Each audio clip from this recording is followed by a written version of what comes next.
Hello friends. आज हम लोग एक बेहद इम्पॉर्टेंट टॉपिक डिस्कस करेंगे एनसीईआरटी का, दैट इज इनकम्प्लीट डोमिनेंस। कल हम लोग मेंडल्स के उन लॉ को डिस्कस किए थे, तीन पोस्टुलेट्स को डिस्कस किए थे जो मोनोहाइब्रिड क्रॉस के बेस पर के बिहाफ पर एक्सप्लेन होता है। तो उसमें एक लॉ हम लोग पढ़े थे, लॉ ऑफ डोमिनेंस। तो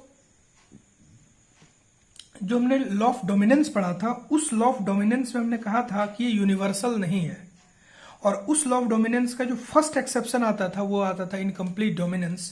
तो अभी हम लोग इसी टॉपिक को डिस्कस करेंगे, इनकम्प्लीट डोमिनेंस। ये जो टॉपिक है इनकम्प्लीट डोमिनेंस, इसका एक नाम ब्लेंडिंग इनहेरिटेंस भी आता है, मतलब इसको ब्लेंडिंग इनहेरिटेंस के नाम से भी जाना जाता है। तो आइए इसके बेसिक्स को समझते हैं कि इसका बेसिक्स क्या है।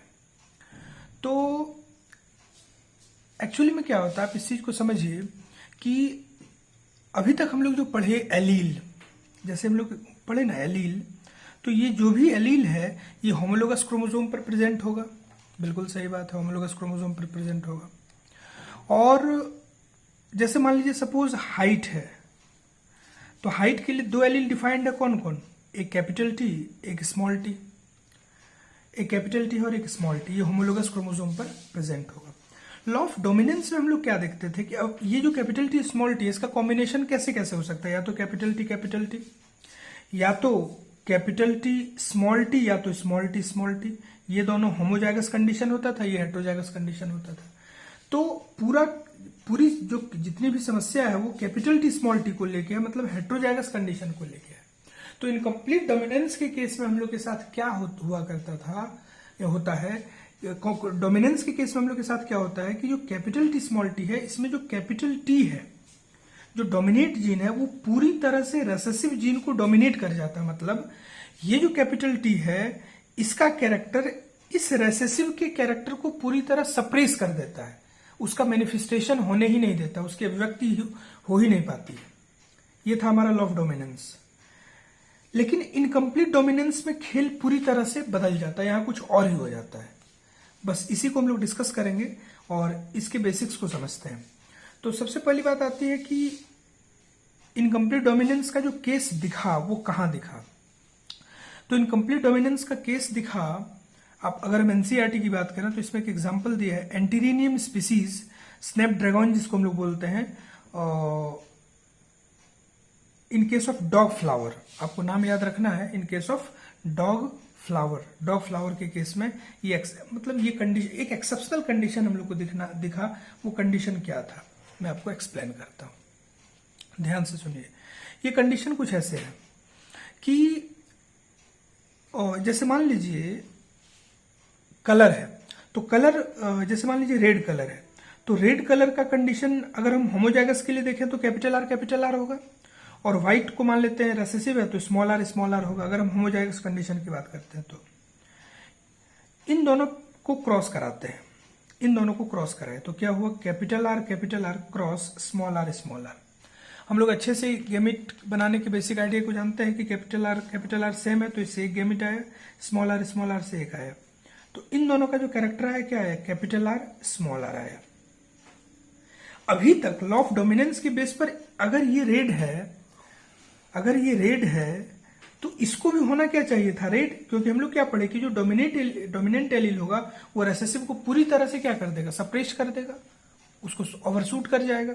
लेकिन यहां क्या हो गया, जिसके पास ये जीनोटाइप आया, ये रेड ना होकर के पिंक कलर का हो गया। स्नैपड्रैगन के केस में क्या हो गया, पिंक कलर का हो गया। और उसका रेशियो कैसे निकालेंगे, तो हम लोग ये अच्छे से जानते हैं। ये जो आपका ये आया, ये F1 का कंडीशन आया, और हम लोग जो भी रेशियो पढ़ते हैं मोनोहाइब्रिड के केस में हम लोग उसको कैसे निकाले, तो F1 का सेल्फिंग कराए तो capital R small r cross capital R small are.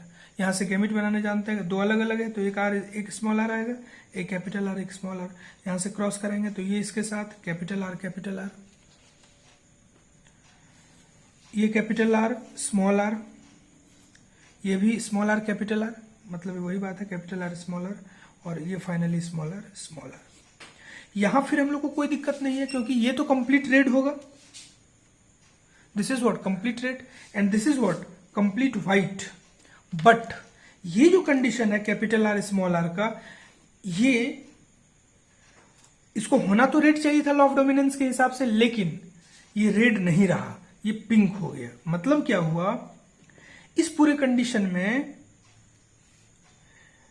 Red का जो प्रभाव है, रेड का जो इफेक्ट है, मतलब जैसे सपोज मतलब इस पूरे कंडीशन में को अगर आप एनालाइज करें तो ऐसा है कि जो व्हाइट का इफेक्ट था जो बिल्कुल जीरो था, वो व्हाइट का इफेक्ट बढ़ने लगा और रेड का इफेक्ट घटने लगा, जिसके कारण एक कंबाइंड इफेक्ट आ गया। मतलब दोनों का, मतलब ये एक ऐसा सिचुएशन हुआ जो कि न पूरी तरह से रेड हुआ न पूरी तरह से व्हाइट हुआ, मतलब दोनों के कैरेक्टर का एक इंटरमिक्सिंग हुआ, रेड का भी इफेक्ट आया और व्हाइट का, इन दोनों के कंबाइंड इफेक्ट से एक नया कलर आ गया और उसका नाम क्या हुआ, पिंक।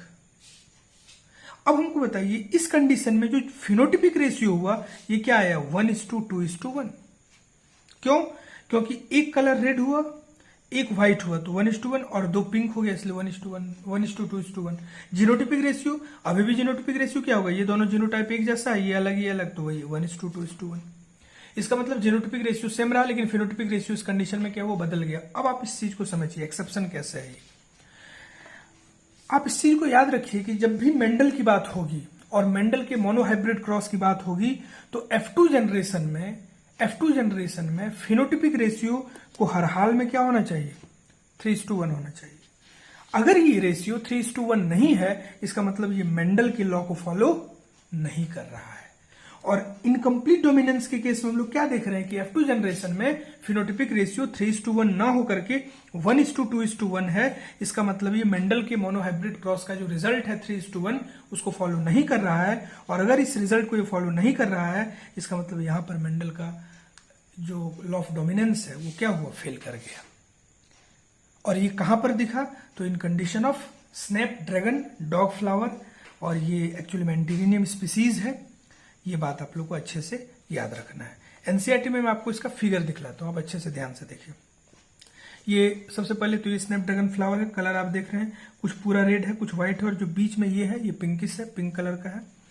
और यहाँ भी आप देख सकते हैं F1 जनरेशन में जो कैपिटल आर स्मॉल आ रहा है, ये कैपिटल आर स्मॉल आ रहा है, ये पूरी तरह से क्या है, ये देखिए ये पिंक है पूरा। और फिर F1 जनरेशन में जो गेमेट है कैपिटल आर स्मॉल आर, इसका हम लोग क्या कराए, इसका हम लोग सेल्फिंग कराए।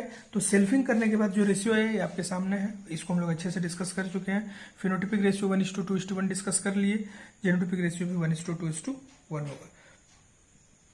एनसीईआरटी में कुछ लाइन और है जो समझने लायक है, तो आइए मैं उन लाइन्स को आपको एक्सप्लेन करता हूं।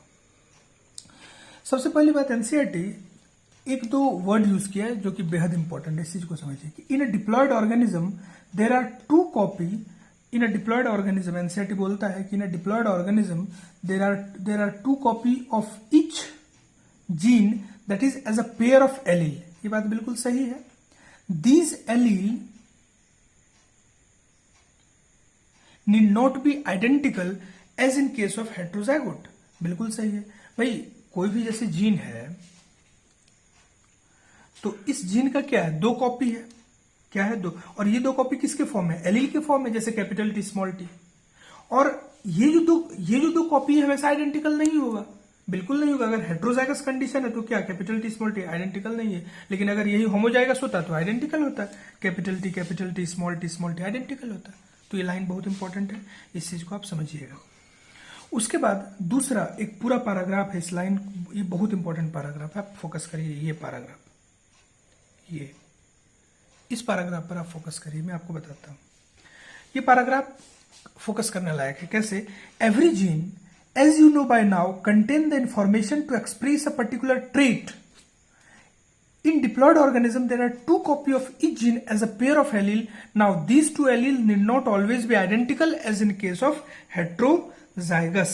Heterozygote के condition में ये ऐसा नहीं होता. One of them may be different due to some changes that it had undergone, about which you have to read further, which modified the information. बिल्कुल. अब इसके नीचे हम लोग कुछ आते हैं, काम की बात सुनिए. Theoretically, the modified allele. अच्छा, यहाँ एक वर्ड आपको यूज किया है, मॉडिफाइड एलील। यहां आप दो तरह का वर्ड आप देखेंगे, इस चीज को आप समझिए, एक है मॉडिफाइड, एक है नॉन मॉडिफाइड। यहाँ पे इस जब एनसीईआरटी को पढ़ेंगे मॉडिफाइड जो वर्ड है ये रेसेसिव के लिए यूज किया हुआ, मतलब इसको आप रेसेसिव समझें, और अनमॉडिफाइड को आप डोमिनेंट समझें। मतलब ये अनमॉडिफाइड डोमिनेंट का मतलब ये हुआ जो अनमॉडिफाइड है उसके कैरेक्टर में कोई परिवर्तन नहीं आएगा। अब आइए एनसीईआरटी पर। थियोरेटिकली क्या लिखते हैं एनसीईआरटी कि theoretically the modified allele, modified का मतलब क्या हुआ, recessive, could be responsible for the formation या प्रोडक्शन ऑफ द नॉर्मल और द लेस एफिशिएंट एंजाइम। मतलब ये कि नॉर्मल या लेस एफिशिएंट, मतलब वो कैसा कंडीशन होगा, वो कैसा कंडीशन हो। अच्छा, यहां मॉडिफाइड का मतलब म्यूटेंट हो गया, मतलब जिसमें परिवर्तन आ गया, डोमिनेंट कभी नहीं हुआ, म्यूटेंट हुआ। Can be responsible for the production of less, इसका मतलब जो एलील मॉडिफाई हुआ है वो अगर सेम जीन, मतलब लगभग सेम क्वांटिटी का एंजाइम बना रहा है, क्योंकि आपको एक बात अच्छे से पता है कि जो जिस जीन की हम लोग बात करते हैं, इस मतलब जो भी जीन हम लोग पढ़ते हैं, ये जीन अल्टीमेटली क्या, प्रोटीन और एंजाइम के तौर पर अपने आप को मैनिफेस्ट करता है, उसका मैनिफेस्टेशन प्रोटीन और एंजाइम के तौर पर होता है। तो ये कह रहा है कि अगर जो मतलब जिसमें जो मॉडिफाइड एलील है वो अगर सेम एंजाइम बना रहा है या थोड़ा कम एफिशिएंट भी बना रहा है, इसका मतलब पहले जैसा वर्क कर रहा है, तो इसके लिए हम लोग वर्ड यूज क्या करेंगे, आइसोएलील। दिस इज आइसोएलिलिक कंडीशन, ये आपको ध्यान रखना है। दूसरा non functional enzyme, non functional enzyme या नो एंजाइम एट ऑल। आप हमको एक बात बताइए, कोई भी एंजाइम मतलब मैनिफेस्टेशन किसका नहीं होता है, तो आंसर है अगर कोई रेसेसिव कैरेक्टर है तो उसका मैनिफेस्टेशन नहीं होता है। भाई हमको एक बात बताइए, कैपिटल आर को क्या बोलते हैं हम लोग, मतलब ड्वार्फ बोलते हैं, छोटा बोलते हैं, ड्वार्फ या छोटा बोल दीजिए। पता है ये इसका कोई इंट्रिंसिक कैरेक्टर नहीं है, इंट्रिंसिक कैरेक्टर टॉल का है, मतलब ये इसलिए छोटा हुआ क्योंकि ये लंबा नहीं हो पाया, क्योंकि जो मैनिफेस्टेशन है, एंजाइम प्रोडक्शन है वो सॉरी ये स्मॉल टी आप इसको बोल दीजिए, तो कैपिटल टी होता तो ये लंबा होता, या कैपिटल टी स्मॉल टी होता तो ये टॉल होता, क्योंकि एंजाइम प्रोडक्शन का जो पावर है ये किसके पास है, डोमिनेंट एलील के पास है। और जो रेसेसिव एलील है उसके पास तो किसी भी एंजाइम प्रोडक्शन का पावर है ही नहीं, और अगर एंजाइम प्रोडक्शन का पावर ही नहीं है, एंजाइम प्रोडक्शन का पावर ही नहीं है तो फिर उसका मैनिफेस्टेशन भी नहीं होगा। इसका मतलब इसका ये जो है कि small T is what, dwarf और small, why, because it is not tall. मतलब ये जो है इसका अपना कोई मैनिफेस्टेशन नहीं, चूंकि ये लंबा नहीं हो पाया तो अल्टीमेटली छोटा होना था। इस लाइन को समझिए, लाइन बहुत इंपॉर्टेंट लाइन है। तो अगर नॉन फंक्शनल एंजाइम मतलब जो मॉडिफाइड एलील है ये तीन तरह से अपने आप को मैनिफेस्ट कर सकता है, या तो उसी तरह का कैरेक्टर शो करे जैसा नॉर्मल एलील करता है, तो एक ही तरह का एंजाइम बनाएगा। दूसरा, या तो एंजाइम ही ना बनाए, या तो जो एंजाइम बनाए उसका कोई मैनिफेस्टेशन ही ना हो, तो इन दोनों कंडीशन में ये रेसेसिव कैरेक्टर की तरह बिहेव करेगा। तो ये एनसीईआरटी का एक टेक्निकल लाइन है, इसको आप अच्छे से समझिए और इंपॉर्टेंट भी है। आप यहां से आप इस पूरे पैराग्राफ को जब एनसीईआरटी का पढ़ेंगे ये, तो इस पूरे पैराग्राफ में भी जो बात है वो हम आपको एक्सप्लेन कर चुके हैं। इसमें आपको दिमाग में बस यही रखना है कि जो अनमॉडिफाइड एलील है वो डोमिनेंट है, मतलब उसके कैरेक्टर, उसके मैनिफेस्टेशन में कोई परिवर्तन नहीं आया है, वो अभी भी एंजाइम बना रहा है, वो अभी भी मैनिफेस्टेशन कर रहा है। लेकिन जो मॉडिफाइड है वो रेसेसिव भी हो सकता है और रेसेसिव नहीं भी हो सकता है। अगर रेसेसिव होगा तो या तो एंजाइम नहीं बनाएगा, और अगर एंजाइम बनाएगा तो फंक्शनल नहीं होगा। तो आपको याद रखना है कि जो मॉडिफाइड होगा उसके साथ क्या क्या हो सकता है, वो या तो जो एंजाइम बनाएगा वो एंजाइम कैसा हो, नॉन फंक्शनल हो, उस एंजाइम का कोई काम नहीं हो, या तो एंजाइम ही ना बना सके, बस ये आपको। और जो अनमॉडिफाइड है उस प्रॉपर एंजाइम बनाएगा, उसका कंप्लीट मैनिफेस्टेशन होगा। This is all about incomplete dominance. This is very very important. NCERT को एक्सप्लेन मैंने किया, शायद कहीं से कोई भी डाउट इसमें नहीं रहा होगा। इसमें एग्जाम्पल इंपॉर्टेंट है, उसको देखिए, और जो पूरा एनालिसिस है इनकम्प्लीट डोमिनेंस का, ये देखिए, यहाँ से बहुत अच्छा क्वेश्चन आता है। Thank you.